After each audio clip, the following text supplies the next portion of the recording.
And Green Bay was all over it. Colin Cole was right there in front of him. And the crowd a little unhappy with the result of that play, and now you're faced again with 3rd and long, and they didn't do real well on this down there in the first half. You know, Joe, you mentioned, you know, okay, they have this half to prove that they're not the same Detroit Lions as Rod Marinelli's been saying for the last 3 days. And you know, you look at their schedule down the stretch. I mean, they've got games against Dallas and at San Diego, Kansas City. They got a tough schedule coming up. 3rd down and 9, 4-man rush. Kitna steps up and hits McDonald for a first down. Good throw, maybe even a better catch by Sean McDonald, who, despite putting up some numbers, was frustrated with a ball off his hands that in essence ended the game last week. Led to an interception by the Giants. Yeah, but Sean McDonald, I mean, he's a really talented guy. He's the receiver. He's their 3rd receiver, and for him to be able to come in and then run that inside stuff with the quickness that he has, I mean, I've always felt that that's the guy that the quarterback really likes. I mean, it's high percentage throws to a possession receiver with great quickness and speed, and that time they were able to connect. Handoff is to Duckett, and a nice tackle is made by Michael Montgomery. If Montgomery doesn't trip up TJ Duckett, that could have been a big one. Instead, it's a loss of 1. Just a good job defensively by this Green Bay Packer unit. And you know, obviously, I mean, this has been the case for years and years, even back when Brett was very early in his career and they were going to Super Bowls. They had outstanding defensive teams, but Brett Favre and the offense have always overshadowed that, and they're good again this year. Kitna kept it, and looking for Duckett, who makes an adjustment, catches it for a first down. There's a flag on the play, and it's an ineligible man downfield. This is coming back. Ineligible downfield, number 66 of the offense.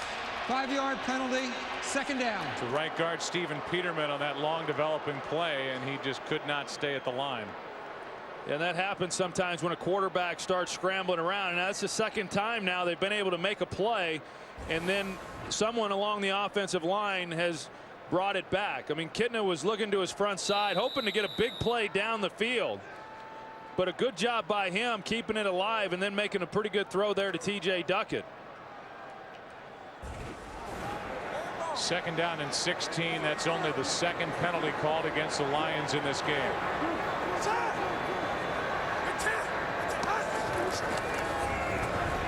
Kitna in trouble, and he underthrows Mike Furry. Well, and again, it's Aaron Campman. I mean, this guy is absolutely relentless. He's had a great year.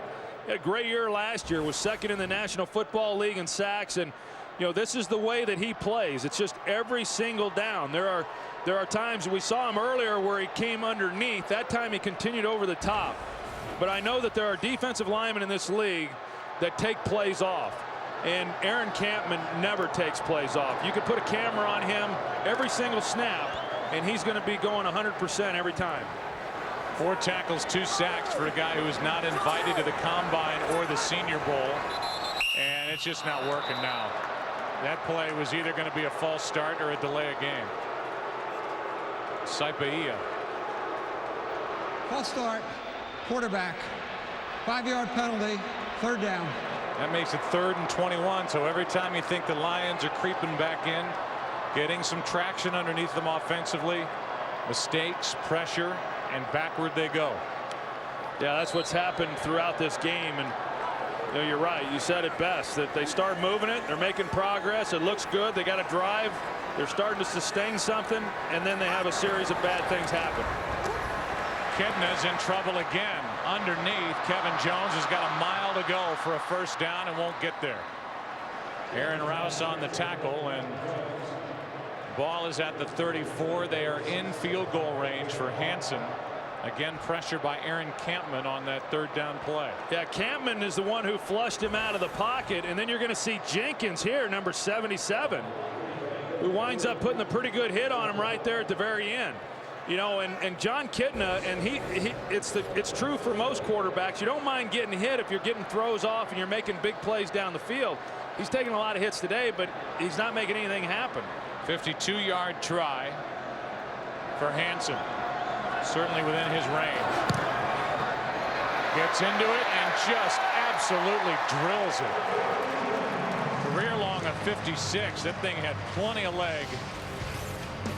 And the field goal makes it 24-12. It's been all Jason Hansen ending drives. No touchdowns today for Detroit.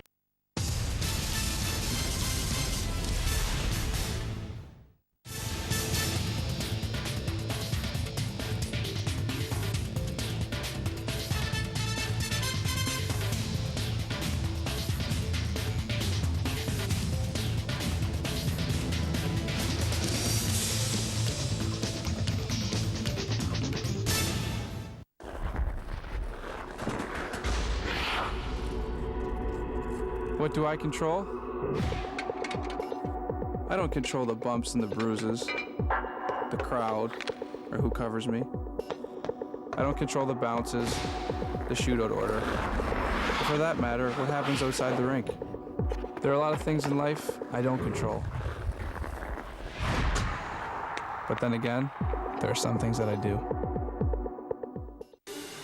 The hard-hitting action of American football continues on NASN, the home of the NFL. It's crunch time with the playoffs getting closer. Every game is critical in the hunt to advance, and NASN has the best matchups. This Sunday, it's a live doubleheader. First, the Minnesota Vikings take on the New York Giants.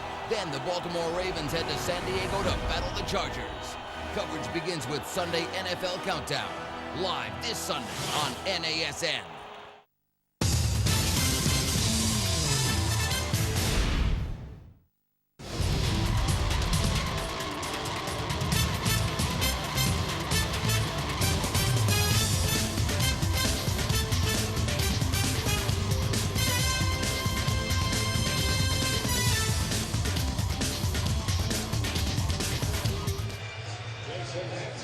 Fox Xmo, extreme slow-mo, and this ball was compressed by Hansen.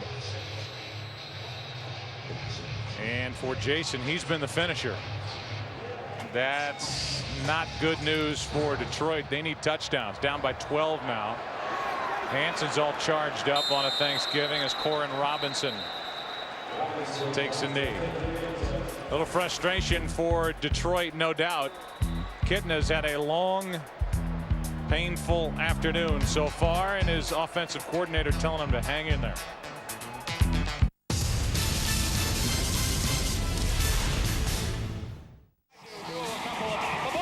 It used to be easy to name college football's greatest play.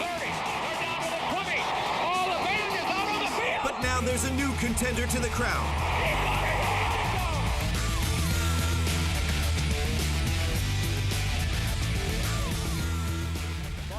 Throws it over the middle, complete to Thompson. Thompson looking for a block. He laterals it to Curry, and Curry laterals it again, and it's caught again. And Tomlin now on the lateral, and now the lateral to Thompson, and he laterals it back to Maddox on the other side. Maddox looking for a block. He fakes the lateral to Curry. Now he laterals it to Curry. Curry's at the 49-yard line. He's dancing around. He throws it back now to Maddox, who throws it across the field to Barmore. Barmore looking to run. He's looking for a block. He's got a convoy. He's going to throw it to Thompson. Thompson's at the 30-yard line. Thompson now laterals it back to Curry at the 35. They're running out of spaces. Curry fakes. He's going to lateral it to Tomlin. Tomlin's got a chance to go. Tomlin's got a chance to go. He laterals it. Now he's going to go to Maddox. Maddox at the 30-yard line, and now it's a lateral, and Curry's still going. No way! Curry's No way!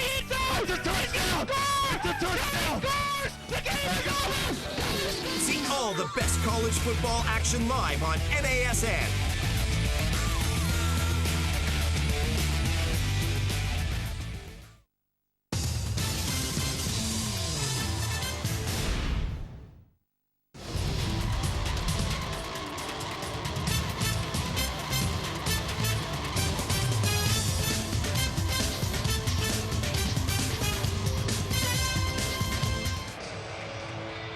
Brett Favre is 1-2 here in Detroit on Thanksgiving. Overall 7-9.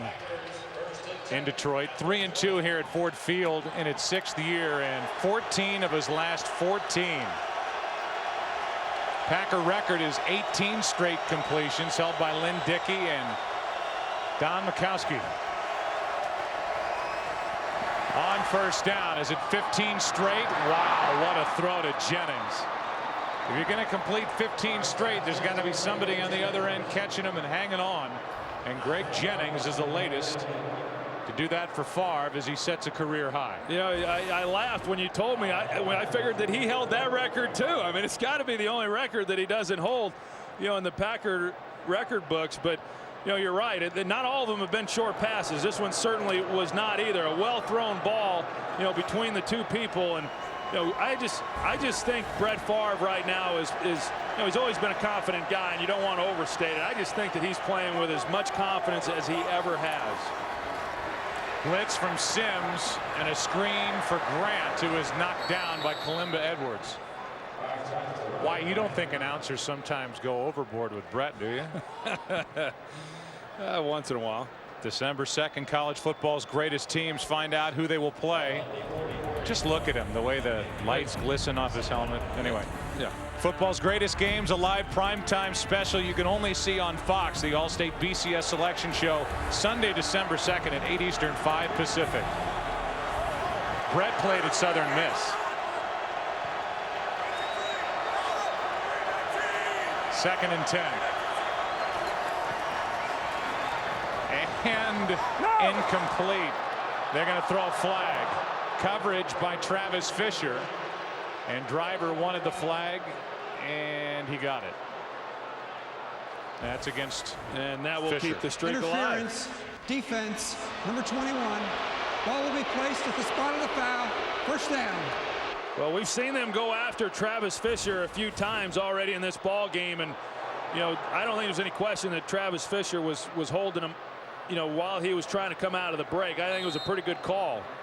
You know, they actually, Detroit defensively was actually finally able to get a little pressure there on Brett Favre. Corey Redding doing a good job getting to him. Not just the completions in a row, but how about just the pass plays? The Green Bay Packers have run the ball only 4 times today. The passes continue. Underneath, it's Ryan Grant. And the now starting running back is to the 41, a gain of 7. How about the play selection for Brett Favre? Obviously, they felt they could come in here and wing it around against this secondary of the Lions, and they've been able to do it. Well, and that's why, you know, I always go back to so many coaches say, hey, you want to stop the run and you got to run the football. Well, right now, if you're the Detroit Lions, you better stop the passing game, because that's what's getting you beat.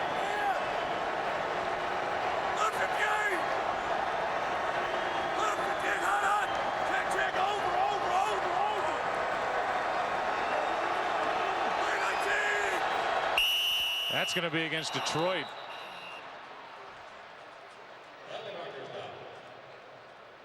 That's Corey Redding. He's trying to make something happen defensively, and he's got his hands on his helmet. Encroachment, 78 defense, 5-yard penalty, first down. Let's listen to Brett.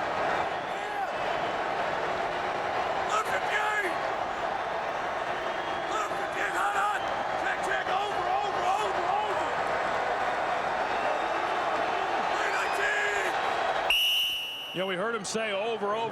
It was a bootleg, is what he was trying to run. It looked like he was going to run it one way, but because of the overload of the defensive front, he said over, and then that gave them the bootleg coming out the backside. Hey, a run, and it's Grant, and it's a big gainer. Ryan Grant trying to break it. Gets a block, and he's out of bounds near the 5. Good block downfield by Greg Jennings. So they're doing it all at the wide receiver position for the Green Bay Packers. I think this is just a great example as to why the Green Bay Packers have been so good, and now they're going into a hurry up to get this ball snapped. And that's tipped and would have been picked off, but there are whistles. How about this? You talk about nothing going right for Detroit. Prior to the snap, timeout, Detroit. This is their second charge timeout. They've had to take 2 defensive timeouts, and this one takes away a tip, a pick, and maybe a touchdown. Brett got away with one there. 1st and goal when we come back.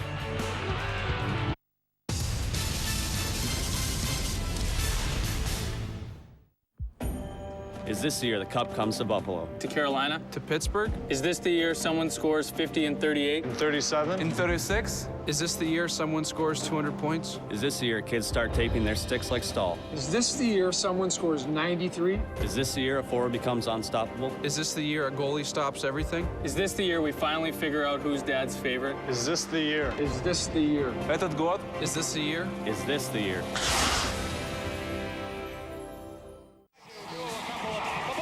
It used to be easy to name college football's greatest play. But now there's a new contender to the crown.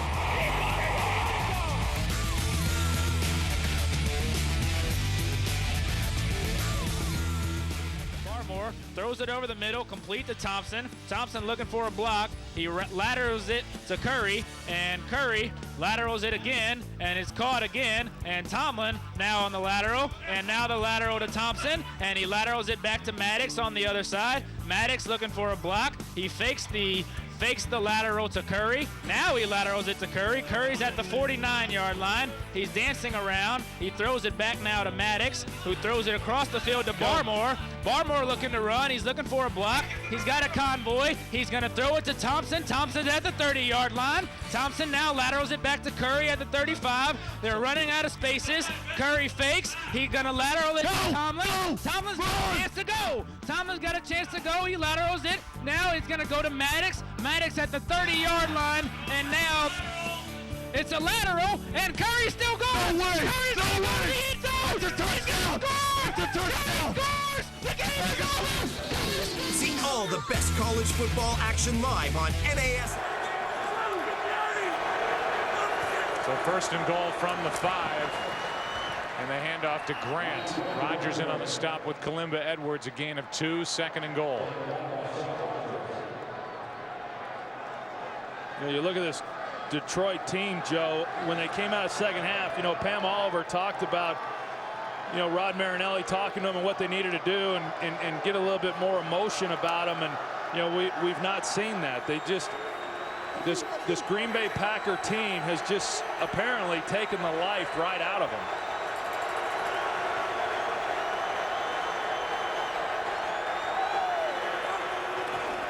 Second and goal. Pass is complete for the touchdown, Ruvel Martin. Chalk up another for Brett Favre. And it's 30-12 with the extra point coming.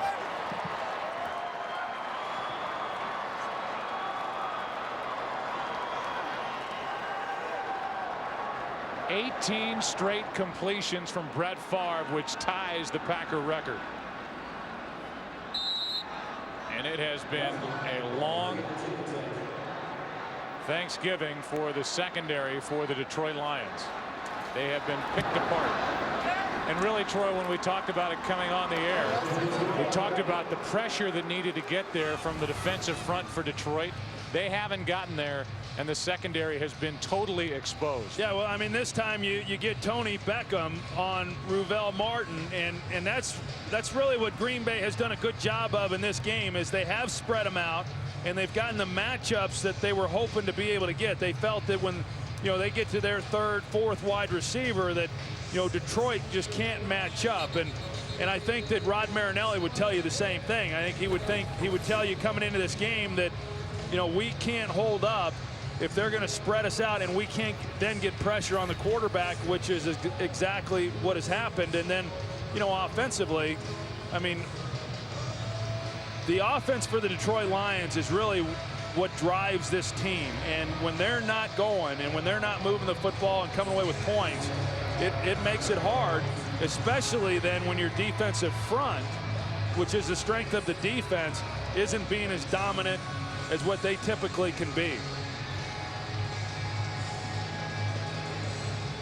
Really nothing on the afternoon for Roy Williams. It was a disappointing first half for Calvin Johnson.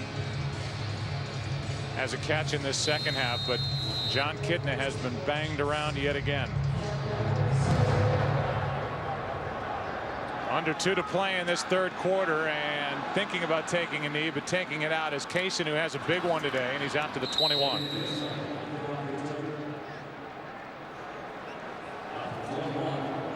And here comes John Kitna in this offensive line, which has tried to protect him. They lost Jonathan Scott early in this game. That hasn't helped. Blaine Saipaia, who's really a backup guard, is now out at right tackle, and Avian Kaysen can't get off the field under his own power at the moment. Earlier today, the Detroit Lions honored one of their own, former tight end and now Hall of Famer, wearing his ring, Charlie Sanders. You know, I had a chance to be at the Hall of Fame ceremony this year, and Charlie Sanders, I thought, gave a wonderful speech and did a nice job of thanking so many people that were so special and allowed him to go on and have the career that he had. And you know, of course, his parents played a big role in that as well. And having Mr. Ford as his presenter, I know, meant a lot to Mr. Ford as well as this entire Detroit Lions organization. There's Mr. Ford, and for Charlie Sanders, a 7-time Pro Bowler, and he is a Hall of Famer, and as you said, getting his ring here today, so he had to wait a while to get that ring. Yeah, he waited a little longer than what most Hall of Famers have to before they get the ring, but that's such a great moment, and I know it was there for Charlie Sanders to go out and be recognized, really probably for the first time since he quit playing for the Lions, you know, by the hometown fans, and being recognized for what ended up being a Hall of Fame career. I know it was a pretty special moment for him there at halftime. Well, here's Kitna trying to ignite this offense, and he overthrows Roy Williams. So Roy Williams has had no impact in this game whatsoever, and a guy who started out this season very well. Roy Williams, he's number 4 in the NFL in receiving yards the last 2 years coming in, but after a good first couple of games, the opposing defenses have found a way to shut him down. Yeah, I think Roy Williams is at a point to where, you know, he's got to make a decision as to how great a player he wants to be. I mean, if he's going to put in the time to be something really special, or if he's not, and then just be a pretty good player. 2nd down and 10. The pass is complete to Troy Walters, who's listed at 5'8". That may be generous. He's brought down immediately after a 6-yard gain. Meanwhile, on the other side, you've got Al Harris working over the rookie Calvin Johnson. You know what most people don't realize, Al Harris is a pretty physical corner. I mean, he's not a real big guy. He's pretty lean and long arms and lanky, but he's got a lot of strength in his upper body, and he's able to get up and jam much bigger receivers. Calvin Johnson's a much bigger receiver than what Al Harris is defender. Harris, who played with Bobby Taylor, Troy Vincent in Philadelphia. Guy these Packers rely on, and that throw was to no one in particular. You sense a lot of miscommunication and a lot of guys not running the right routes and a lot of guys not being in spots where John Kitna expects them to be. I mean, this just isn't what you're accustomed to seeing when you watch a Mike Martz coached offensive football team. I mean, there's a lot of people who would criticize Mike Martz for not running the football, throwing it too much. Certainly that has not been the case here today. But normally within the passing game, if there are balls that are not being completed, generally it's because it's very errant throws from the quarterback. That may have been one of them. But today it just seems like nobody really understands exactly where they're supposed to be.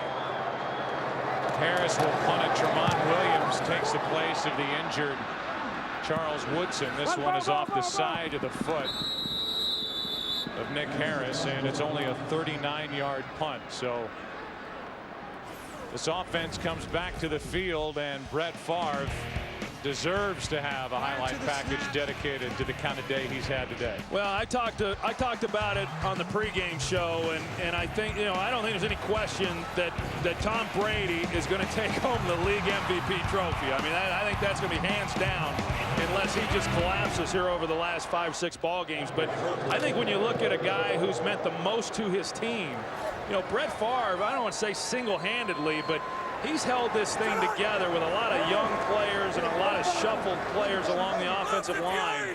and he deserves a lot of the credit for where they're at right now.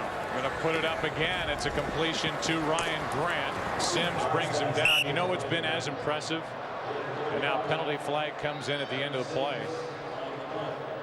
Or at least as noticeable as those throws from Brett Favre and the kind of accuracy he's had today, and the play at the wide receiver position, of the smiles on his face. He's bouncing around like a 22-year-old. Personal foul, unnecessary roughness, defense, number 79, hitting after the whistle, 15-yard penalty, first down.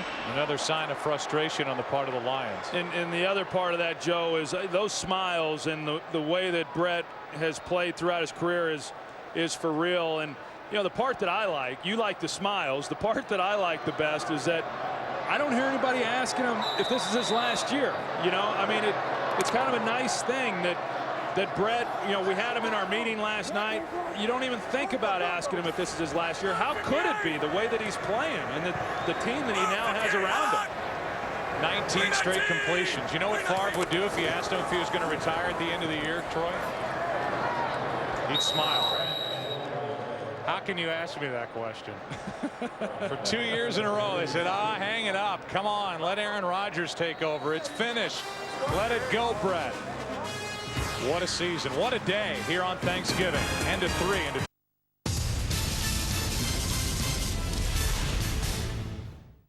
This season in Denver, a new era begins under center.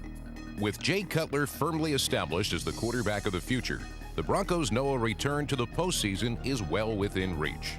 In 5 starts last season, Cutler displayed the toughness, smarts, and savvy that made him a first-round pick in 2006.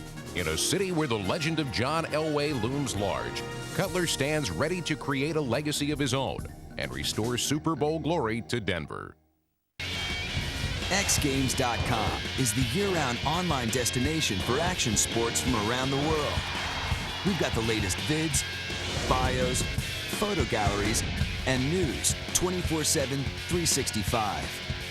Moto, BMX, skate, rally, surf, and the exclusive home of the X Games. If it happened in the world of action sports, it'll be on XGames.com. Bookmark it and log on early and often. Anytime, any place. XGames.com. Hi there, folks. I'm Tim McCarver, thanking you for watching my show exclusively here on NASN, Europe's leading channel for North American sports. Join me each week as I conduct in-depth interviews with the biggest stars from the world of sports. Whether you enjoy football, baseball, basketball, hockey, you name it. Check out NASN.com for the latest schedules and guest lists, and we'll see you right here on Chevrolet's Tim McCarver Show on NASN.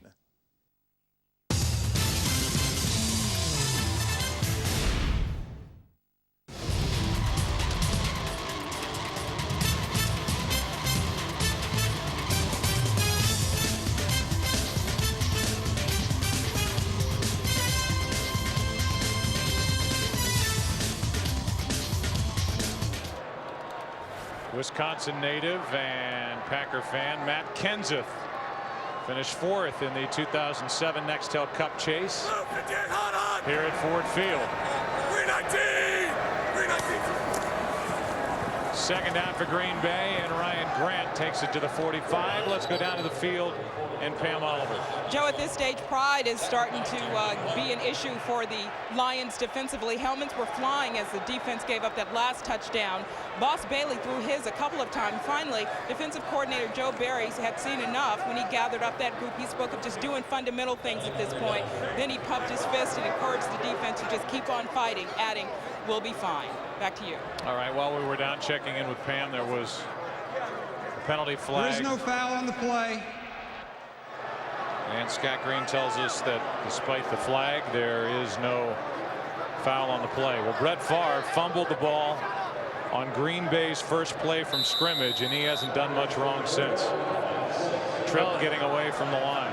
Yeah, and it really, I mean, it hasn't just been the offense for Detroit.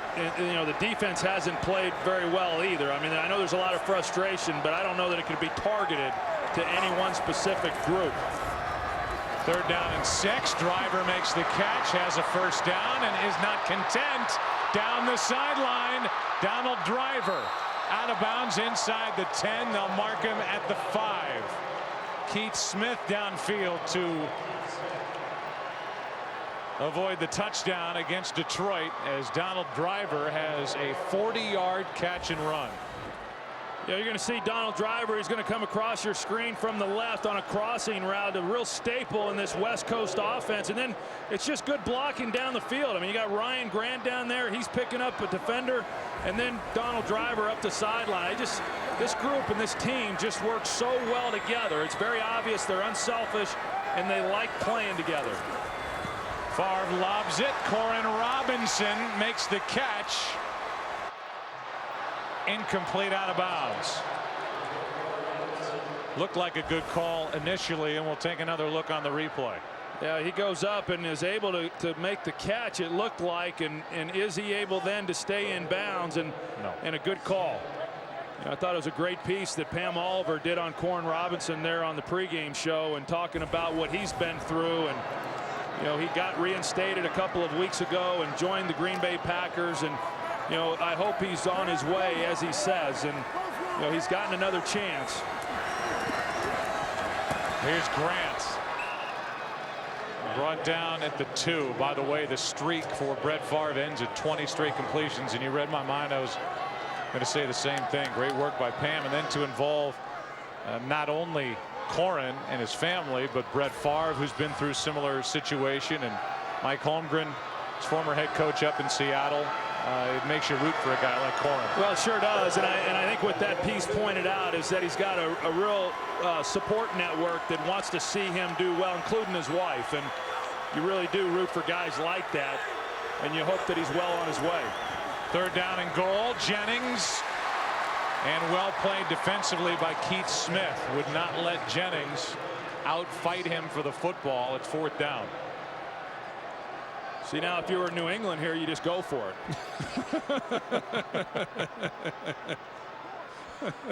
Good point. Couldn't resist. I'm glad you didn't. Let me just say that to you right now. Hats off to you. Happy Thanksgiving to you, and happy birthday. Thank you very much. Happy birthday to your wife, Ann, who's not listening somewhere in the world. A 20-yard field goal is hit by Mason Crosby. Look at this, an incompletion. Good play by Keith Smith, and Brett Favre. Come on, Brett. It's been a great day. 34-12.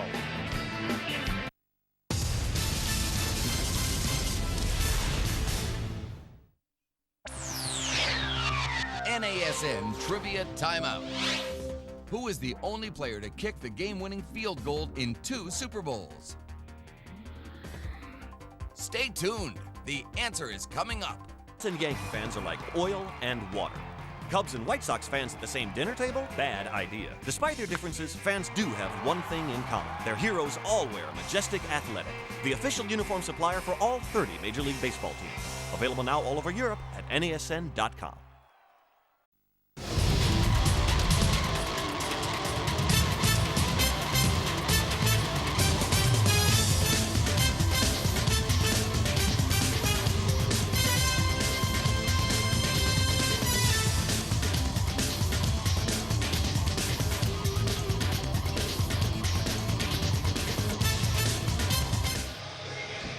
(34-12). Green Bay having fun on this Thanksgiving at the Lions' expense.